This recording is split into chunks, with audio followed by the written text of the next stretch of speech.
Hi, my name is Aeon, and welcome to this game touch of Gothic 4.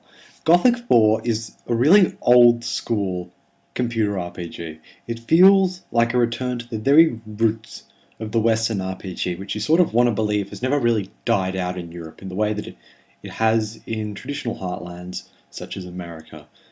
It's got all these really simple and pretty dull fantasy environments, which are full of invisible walls, like you just saw. And although none of this fantasy environment isn't very appealing, and in fact neither is the game really, the entire premise is very, oh, okay, I'm in a fantasy world. There's nothing interesting about it. I'm picking up potions. Look, I've got some skills down there. I can probably hit someone with my... I can pick a herb. And you know what? I can craft a potion out of it. It's just, oh, look, skills. Oh, I'm going to put some points. You know how I got those points? I leveled up. You know how I leveled up? I killed some people. Look, I got this inventory. It's got lots of space.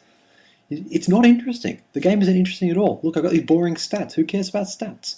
I can craft some stuff. Okay. Yeah, big deal. Quest list. This game is as vanilla, generic RPG as you can possibly get. Yet it's really strangely appealing to me. Now, I'm not sure whether like the rest of the industry has just moved past this sort of rote, boring, tedious, cliched RPG. Look what I can do with this weapon. Everything switches too fast. It's sort of hilarious. Now, I'm not just sure whether the industry has moved past this sort of RPG and having any RPG, even one that's as boring as Gothic 4, is just really comforting. It harkens back to like my nostalgic days of yore when you'd play some crappy PC RPG and you'd think this is the best shit ever, and now you can come back to it and play it sort of ironically, but at the same time find it really comforting to know, okay, this is my stick, I can hit people with it. This is my bow, I can shoot people with it. This is fireball, it'll do damage in AoE. Here's something, I can kill it and get a potion. To already know all the mechanics is sort of very satisfying. You already have like a sort of innate mastery of the game without having actually played it, which is sort of a weird thing. Yeah, as you can see here, character models in this game are appalling. The animation in this game is appalling, and you can't hear it because I thought it would be cruel to inflict it upon to you. But the voice acting is appalling. It is amazingly bad. Like, seriously, you have to wonder whether any of the actors, and I use the word in the broadest sense possible, have any concept of the language we call English. Whether they're just like doing that thing which you often have. Yeah, also you can shoot this lady and arrows poke out of her. But she doesn't take any damage. Because, that's the way we used to make. It's really it all feels janky. I mean, like, especially when you get like that weapon switching thing, like the arrows sticking out of it. The entire world feels janky and unfinished. Yet that sort of becomes part of the appeal. You sort of go, okay, I'm going to jump off this bridge, and guess what? I'm probably going to die or glitch out on invisible walls or some shit. And you roll everywhere because that might glitch it out. And you get sort of like a perverse pleasure out of like, oh yeah, feeling better than the game. The game is really good at letting you feel superior to it because it's so like outdated in so many design modes.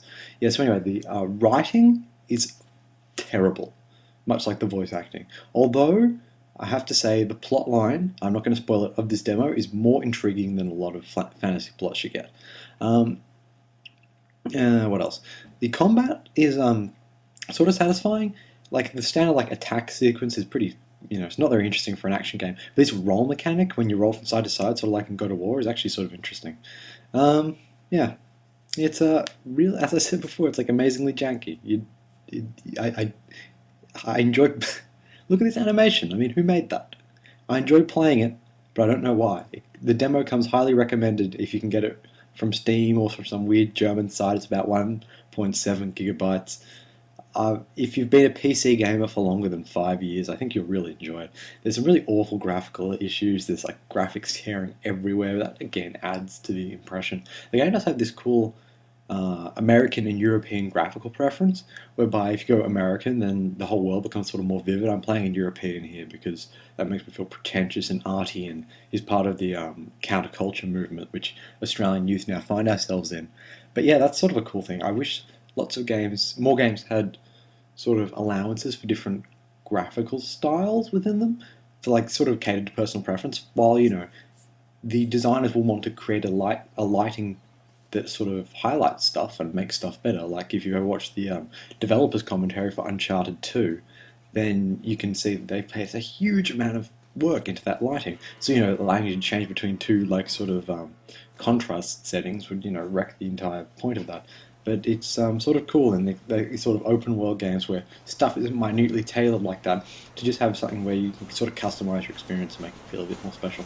But anyway, this is a Gothic 4 demo, 1.7 gigabytes, probably about 2 hours of gameplay, maybe a bit more if you start searching around trying to do a bit of side quest. I just ran through the main quest. I really enjoyed it. I really shouldn't have. It's a pretty terrible game. I might end up buying it. This has been Aeon for Gamecrux.com.